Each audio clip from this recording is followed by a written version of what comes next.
Hey, social psych. So we're into the attribution chapter.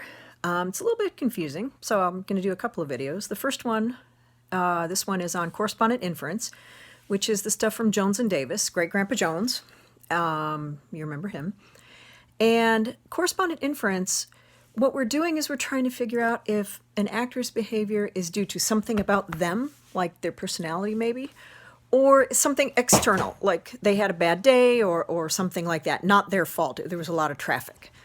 So in the lecture narrative, you'll see there's a bunch of cues that we make use of, and sometimes we don't do a good job of making use of these, which is why we have problems with attributions, which we'll talk about in a second. The cues include the social desirability of a behavior. If somebody does something good and positive, it's kind of hard to know, right? People do good things for not good reasons, and they lie.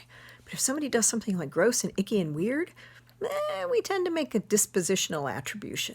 Doesn't mean that we're right, but that's what we do. We also pay attention to whether an actor freely chooses to do a behavior. So if you see somebody run screaming down the flag hallway naked, that's kind of weird. And you probably go, ew, what's wrong with you? That's a dispositional attribution. That's not socially desirable.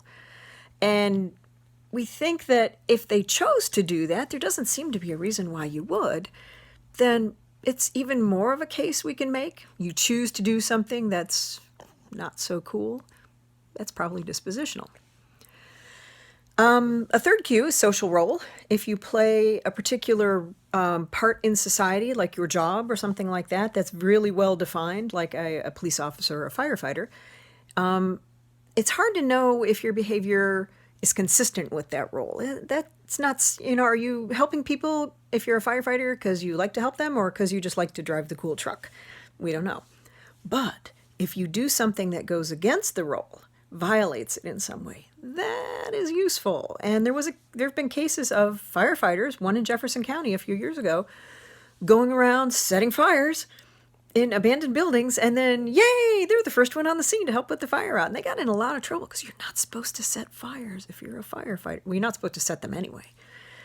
But then finally, the one that we probably make the most use of is what we know about the person. Most of the people that we are trying to understand are people that we see in our face all the time. Our friends, our family, people around us, people that we know.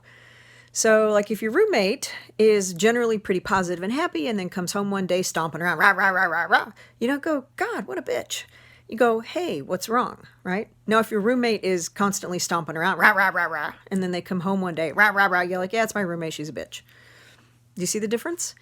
So check out the lecture narrative, and I have a link put up as well, and let me know if you have any questions, and I'll be back in a minute for covariation. Bye.